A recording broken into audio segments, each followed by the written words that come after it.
best way to stay competitive and protect the business for long term is to move production from our facility in Indianapolis to Monterrey, Mexico.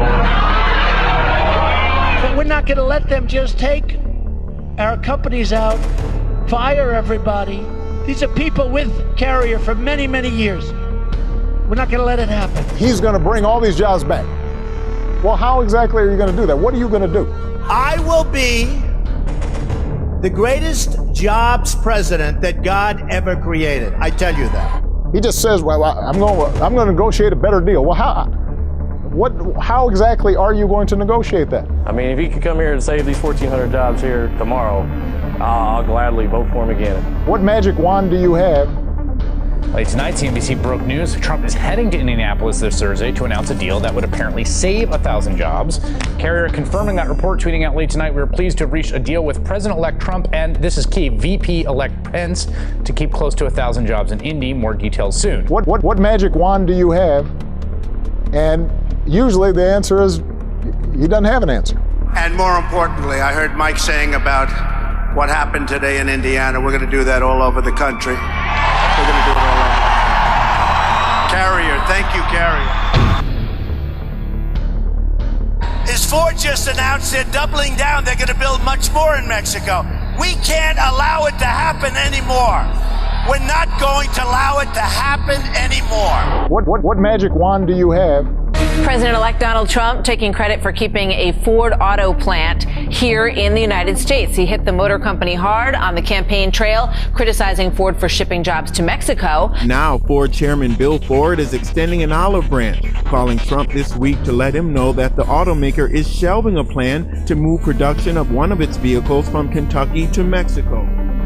It used to be the cars were made in Flint, right? And you couldn't drink the water in Mexico. Today, the cars are made in Mexico, and you can't drink the water in Flint, Michigan. You know that, right? What a difference. He just says, well, I'm going to negotiate a better deal. Well, how exactly are you going to negotiate that? Will the iPhone labels soon say Made in America? Well, according to one report, opportunities to move production over to the States from China are actually being explored. If you see the new Trump administration come in and actually overhaul the corporate tax code, do things like spur infrastructure investment in the States, could that make this more feasible? And maybe they start by building an assembly plant and just shipping parts here. That could lend to some of the manufacturing coming over here.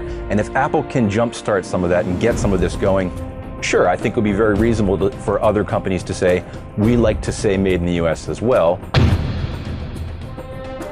I have my Trump hedge on. In the event Donald wins, I have no doubt in my mind the market tanks.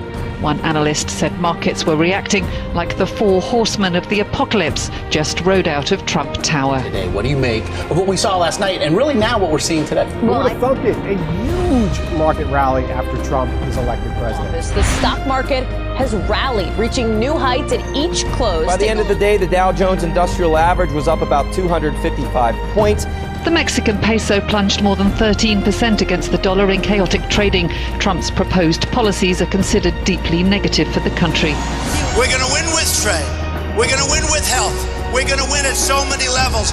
We're going to win, win, win. You're going to get so tired of winning. You're going to say, Mr. President, please, we don't want to win anymore. It's too much. And I'm going to say, I'm sorry. We're going to keep winning because we're going to make America great again. I love you. Thank you. Americanism, not globalism, will be our credo. Americanism, not globalism.